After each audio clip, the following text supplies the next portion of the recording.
आप अगर petrol pump पे जाके लाइनों पे नहीं लगना चाहते हो ना, तो फिर ये बाइक आपको नहीं लेनी चाहिए।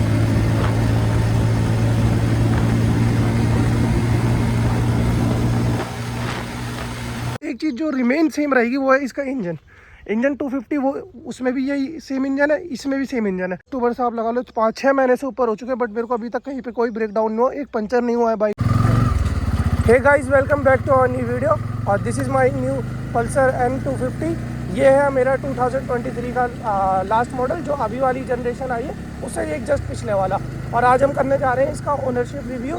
और मैं इस बाइक को ऑलमोस्ट 15,000 किलोमीटर चला चुका हूँ। तो उसके बाद मैं आपको बताऊंगा कि क्या इस बाइक में आपको क्या नेगेटिव है, क्या पॉजिटिव थिंग्स है, वो चीज़ के। तो गाइस, अगर हम इसके लो एंड टॉर्क की बात करें तो देखो, तीसरे गियर में ये आराम से उठती है, और अगर मैं चौथे में मारूँ तो 25 से ऊपर भी ये आराम से चौथे गियर में ये गाड़ी उठ जाती है।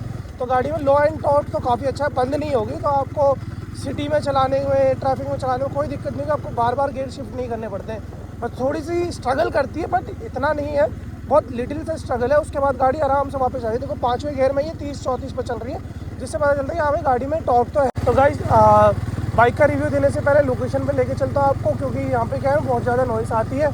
तो लोकेशन पे चलते हैं पहले, और फिर उसके बाद आपको पूरा बाइक की डिटेल रिव्यू देंगे, ओनरशिप रिव्यू।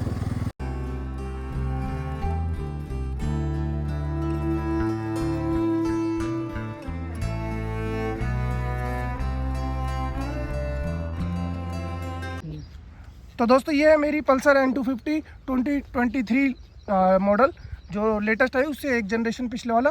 और VS6 है, 21.5 Nm का टॉर्क इसमें हम लोगों को मिलता है। और इसको मैं 15,000 किलोमीटर ड्रिवन कर चुका हूँ। और उसके बाद मैं आपके लिए लेकर आया हूँ इसका पूरा एक टोटल ओनरशिप रिव्यू, कि किसको ये बाइक लेनी चाहिए, किसको नहीं लेनी चाहिए, क्या इसके डिमेरिट्स है, क्या इसमें पॉजिटिव है, क्या नेगेटिव है, उन सब चीज़ों के बारे में बात करेंगे। सबसे पहले हम स्टार्ट करेंगे इसके नेगेटिव से, नेगेटिव्स के बाद हम जाएंगे इसके पॉजिटिव्स पे, और फिर बात करेंगे। तो गाइज, इसका जो सबसे पहले नेगेटिव पॉइंट जो मैं बताना चाहूँगा, जो नेगेटिव भी नहीं है बट कहीं ना कहीं नेगेटिव लगता है जो N250 ले चुके हैं उनको, कि N160 एक सेम वेरिएंट आता है इसी का, जिसमें थोड़ी सी पावर फिगर्स कम है, बट वो सेम पूरा मॉडल एक जैसे लगता है। तो कहीं ना कहीं जो 250 ओनर्स हैं उनको लगता है कि यार ये कहीं एक नेगेटिव पॉइंट है इसका। सेकंड नेगेटिव पॉइंट की बात करें हम, तो ये N250 250 सीसी की बाइक होने के बाद भी इसमें आप देखोगे कि 130 mm का जो आपको टायर सेक्शन मिलता है, ठीक है। बल्कि इस जो सेगमेंट में बाकी बाइकें हैं उनमें 140 तक का भी आपको मिल। थोड़ा सा टायर अगर बड़ा होता तो बाइक में और ज़्यादा लुक्स निकल के आते। थर्ड पॉइंट की मैं बात करूँ तो थर्ड पॉइंट आता है इसका पेंट क्वालिटी। देखो आप, अभी सिर्फ इसे 15,000 किलोमीटर ही हुए, 15,000 भी नहीं हुए पूरे, क्योंकि 3 सर्विस हुई है इसकी। तो तीसरी सर्विस होती है आपकी 10,000 के 15,000 पे। तो उससे पहले ही देखो, अब इसकी तीसरी सर्विस से पहले ही देखो, इसका पेंट वगैरह काफ़ी जगह से निकल चुका है, ठीक है। और काफ़ी जगह पे तो मेरे को कुछ सेक्शंस में ऐसा लगा कि इसमें रस्टिंग का भी इशू है। तो पेंट क्वालिटी बजाज ने यहाँ पे इस बाइक में थोड़ी सी लो रखी है, जिस हिसाब से जिस सेगमेंट में ये आ रही है। तो वहाँ पे थोड़ा सा हो सकता था कि क्वालिटी और अच्छी हो सकती थी। तो अगर आप पेंट क्वालिटी को लेकर अगर आपका कंसर्न रहता है तो आप इसको भी एक बार मतलब पॉइंट को रख सकते हैं। और अगर मैं आपको अगले नेगेटिव पॉइंट की बात बताऊं तो अगला नेगेटिव हो गया इसका, कि इसमें सिर्फ 5 ही गियर्स आते हैं। 250 सीसी होने के बाद भी इस बाइक में आपको 5 ही गियर मिलेंगे। ऑल थॉट मैं इसको 120 भी चला चुका हूँ, 120 से ऊपर भी स्पीड में ले जा चुका हूँ। तो कहीं ना कहीं आपको लगता है कि जब आप 5वें गियर पे होते हो ना, तो उसके बाद आपको लगता है यार कहीं एक गियर के और आपको इसमें नीड है कि यार छठा गियर होता तो और ज़्यादा बाइक की जो परफॉर्मेंस है वो इनहेंस हो जाती, और उसको चलाने का जो कम्फर्ट है वो बढ़ जाता। तो छठा गियर ना होना इसमें एक नेगेटिव पॉइंट है। एज ए यूजर पर्सपेक्टिव मैं बता रहा हूँ। तो उसके बाद मेरे को लगता है कि छठा गियर इसमें होना चाहिए था। अगले नेगेटिव पॉइंट में लेकर आता हूँ इसकी माइलेज। 250 सीसी की बाइक है, यहाँ पे हमें बहुत सारी इस सेगमेंट में ऐसी बाइकें मिलती है जो 30 से प्लस माइलेज दे रही है, 30 दे रही है एटलीस्ट। बट N250 चलाने के बाद, और इसको मैं हाईवे पे रन कर चुका हूँ, इसको मैं स्ट्रीट्स में चला चुका हूँ, मैं इसको लॉन्ग टूर के लिए यूज़ कर सकता हूँ। 300-350 किलोमीटर्स भी मैं इसको इन अ डे में चला चुका हूँ। उसके बाद भी मुझे ये बाइक 20 से 25 से ऊपर की माइलेज नहीं देती। और अगर मैं आपको मीटर में दिखाऊँ, आप एक बार इधर आओ, मैं आपको मीटर में अगर शो करूँ तो मीटर में आप देखना ये कितनी माइलेज दिखा रहा है।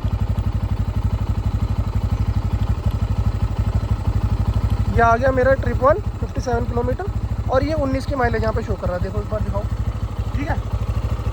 तो अगर ये हम इसको 19 ना भी लेके चले तो फिर भी मैं मान के चलता हूँ कि चलो 20 से 25 दे रहा होगा मैक्स टू मैक्स। इससे ऊपर इसने माइलेज मुझे अभी तक नहीं निकाल के दी है। चाहे मैं यमुना एक्सप्रेस वे की बात करूँ, चाहे मैं मेरठ हाईवे पे चला जाऊँ, मैं कहीं पे भी लेके गया इसको। और आप अगर 250 सीसी की बाइक ले रहे हो तो आप ऑब्वियस चीज़ बन जाती है कि आप 80 से ऊपर इसको लेके जाओगे, कहीं ना कहीं आपके अंदर ही चुल आ जाती है।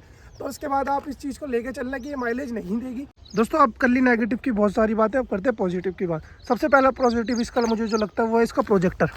इसका जो प्रोजेक्टर सेटअप है ना गाइस, एक नंबर। मतलब आप इसको नाइट में लेके चलाओ। वैसे तो मैंने एडिशनल के लिए इसमें फॉग लाइट्स लगा रखी है सपोर्ट के लिए, बट जब स्टार्टिंग में मैंने ये बाइक ली थी तो इसका जो प्रोजेक्टर था है ना, मतलब आप राइट में कहीं पे भी चल रहे हो तो आपको 1% भी ऐसा नहीं लगेगा कि यार इसमें विजिबिलिटी का कोई इशू है।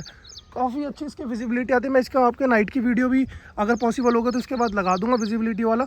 बहुत अच्छी विजिबिलिटी है। सेकंड, अगर इसका जो हम प्रोन्स की बात करें तो आता है इसमें ड्यूल चैनल एबीएस। ठीक है, ड्यूल चैनल एबीएस होने की वजह से अब मैं इसको 15,000 किलोमीटर चला चुका हूँ। तो ऐसा तो नहीं है कि मैं कोई एक्सपर्ट राइडर हूँ। मेरे साथ भी कई बार ऐसी सिचुएशंस आती है जहाँ पर हो सकता है कि बाइक को लैप करने वाली हो। तो कई बार ऐसा हुआ है मेरे साथ कि कभी कोई सामने से ब्रेक ले ले या कोई सडनली कोई एनिमल आ जाए या कुछ आ जाए। तो उसके बाद भी मैंने जब भी इसमें हार्ड ब्रेक करा है मेरे को 1% भी कभी ऐसा नहीं लगा कि यार आज मैं मतलब गया था। क्योंकि जो इसका जो ब्रेक्स है इसमें जो ब्रेम्बो के जो इसमें कैलिबर्स आते हैं उसकी वजह से जो इसके ब्रेकिंग सिस्टम है बहुत इनहेंस हो जाता है और आपको बाइक हमेशा अंडर कंट्रोल लगती है। आपको कभी ऐसा फील नहीं होगा कि यार ये बाइक ना अब मेरे हाथ से निकल रही है। जैसे कई बार होता है ना कि आपको लगता है कि बाइक कंट्रोल में नहीं है, ऐसा कभी भी नहीं होगा क्योंकि इसके जो ड्यूल चैनल एबीएस है वो बहुत अच्छा वर्क करता है। अब N250 का ऑनरशिप रिव्यू कर रहे हैं और जो इसका थर्ड पॉजिटिव है, अगर हमने उसको लुक्स नहीं रखा तो हो सकता है कि कहीं ना कहीं काले भी पड़ जाए। तो इसका जो थर्ड ओनरशिप में जो मैं कहूँगा कि पॉजिटिव पॉइंट है वो इसके लुक्स है। काफ़ी अच्छे लुक्स इसके निकल आते हैं। और अब तो आपके पास इसमें 250 में नया वाला वेरिएंट भी आ गया जिसमें ट्रैक्शन कंट्रोल और बाकी सारे ब्लूटूथ कनेक्टिविटी और डिजिटल मीटर आ गया। वो सारी चीज़ें भी आ चुकी है। तो उसके बाद उसके लुक्स और ज़्यादा बढ़ चुके हैं। बट एक चीज़ जो रिमेन सेम रहेगी वो है इसका इंजन 250, वो उसमें भी यही सेम इंजन है, इसमें भी सेम इंजन है। तो इसका जो आप इसको सेम उस चीज़ से कंपेयर कर सकते हो। बस हो सकता है कि थोड़े इलेक्ट्रॉनिक वाइज ये वाला वेरिएंट उससे पीछे है, बट बाकी सारी चीज़ों में सब कुछ सेम है। जो पिकअप हो गया, आपका माइलेज आएगी, वो सारी चीज़ें सेम आएगी कि वो कहीं से कहीं तक भी कोई डिफरेंस नहीं आने वाला है। तो थर्ड पॉइंट पे मैं रखता हूँ इसके लुक्स को। एक नंबर लुक्स है गाइज। आपको काफ़ी जगह रोडों पे आप देखोगे तो आपको लोगों से अट्रैक्शन भी मिलता है। कई बार लोग पूछते भी, जैसे मैं इसको लेके गया था, मेरठ से आगे लेके गया, उत्तराखंड में लेके गया, तो जब मैंने 2023 में ली थी लोग पूछ रहे थे यार कौन सी बाइक है ये। चौथे पॉजिटिव पॉइंट की बात करें तो इसकी स्टेबिलिटी। आप इस बाइक को सिटी के लिए भी यूज़ कर सकते हो, आप इसको हाईवे के लिए भी यूज़ कर सकते हो। क्योंकि मैं इसको काफ़ी ज़्यादा लॉन्ग राइड्स पे भी यूज़ कर सकता हूँ। मतलब 300 350 किलोमीटर मैं इन डे चलाया है, हाईवे पे चलाया, काफ़ी अच्छे हाईवे पे भी चलाया मैंने, जहाँ पे गाड़ियों की स्पीड काफ़ी अच्छी होती है। बट इस बाइक में आपको जो इसके सस्पेंशन की जो ट्यूनिंग करी हुई है जिस तरीके से, उसकी वजह से आपको अपनी अगले पॉजिटिव पॉइंट की बात करें तो वह इसका हैंडल रिस्पॉन्स। गाइस इसका हैंडल रिस्पॉन्स एक नंबर है। चाहे आप इसको हाईवे में टूर कर लो, चाहे आप इसको सिटी में यूज़ कर लो, हैंडल से जो आपको रिस्पॉन्स मिलेगा एक नंबर मिलेगा। गाइस बाइक पूरी कंट्रोल में रहती है और काफ़ी मज़ा आता है इसको। और अगर मैं इसका बात करूँ इसके लास्ट पॉजिटिव पॉइंट की, तो वो इसकी अफोर्डेबिलिटी। जिस प्राइस रेंज में ये बाइक आती है, चाहे N160 हो या 250 की बात हम करें, उस प्राइस रेंज में उनके सेगमेंट की बाइक्स के प्राइस जो है हमेशा आपको हाई मिलेंगे। चाहे आप N160 के लिए बात करो तो MT-15 है तो उसका प्राइस हाई है। यहाँ पे बात करें तो जिक्सर हो गई और बाकी जो बाइक है उनके प्राइस रेंज में ये काफ़ी ज़्यादा लो प्राइस पे आपको मिल जाती है। 250 की सीसी की बाइक आपको मिल जाती है, इतने बेहतरीन लुक्स मिल जाते हैं, ड्यूल चैनल एबीएस मिल जाता है, प्रोजेक्टर हेडलैम्प मिल जाता है। तो और क्या चाहिए गाइस आपको। मतलब एक मैं कहता हूँ ये परफेक्ट पैक है 250 सीसी में। बट अगर आप इसके जो नेगेटिव मैंने बताया, अगर आप माइंड में रखने के बाद इसको सिलेक्ट करते हो बाइक को, तो आपको कभी भी कोई इससे बाइक से दिक्कत नहीं होगी। बाइक की रिलायबिलिटी बहुत अच्छी है। अब मैं इसको अक्टूबर से आप लगा लो 5-6 महीने से ऊपर हो चुके हैं, बट मेरे को अभी तक कहीं पे कोई ब्रेकडाउन नहीं हुआ, एक पंचर नहीं हुआ है बाइक में, किसी तरह का कोई इशू नहीं है।